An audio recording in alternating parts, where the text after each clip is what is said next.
Video आप लोगों तक सबसे पहले पहुंचे तो लाल बटन दबाकर चैनल को सब्सक्राइब जरूर करें और बेल आइकन दबाना न भूलें। Present by Happy Films. Happy Films. Happy films.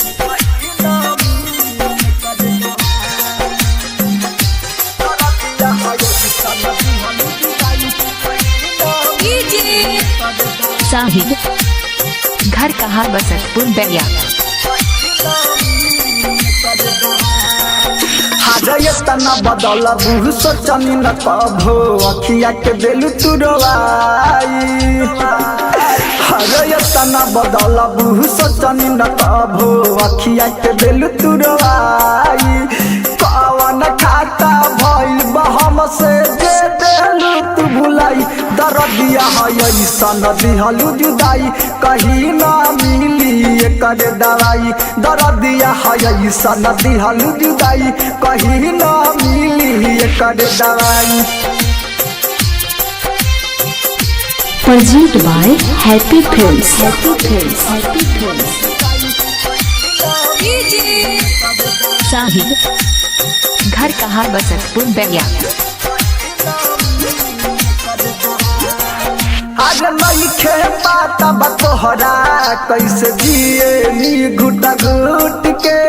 कवन गलतिया पे चहल गइलू हमरा से तू रूठ के। आज नइखे पाता बतोहरा कैसे जिए नी घुट घुट के। कवन गलतिया पे चहल गइलू हमरा से तू रूठ के। छोड़ के गइलू एतना दे तू बताई। दरदिया ऐसन दिहलू जुदाई कहीं ना मिली एकर दवाई। दरदिया ऐसन दिहलू जुदाई कहीं ना मिली एकर दवाई। Present by Happy Films. Happy Films. Happy films.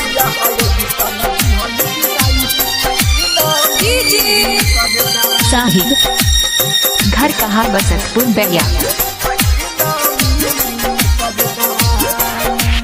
Writer बादल बेदर्दी के जियल बट मुश्किल हो।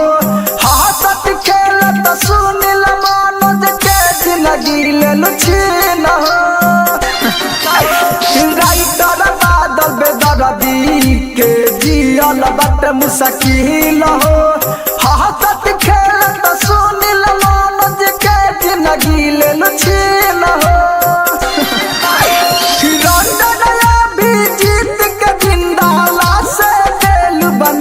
दरदिया ऐसन दिहलू जुदाई कहीं ना मिली एकर दवाई। दरदिया ऐसन दिहलू जुदाई कहीं ना मिली एकर दवाई।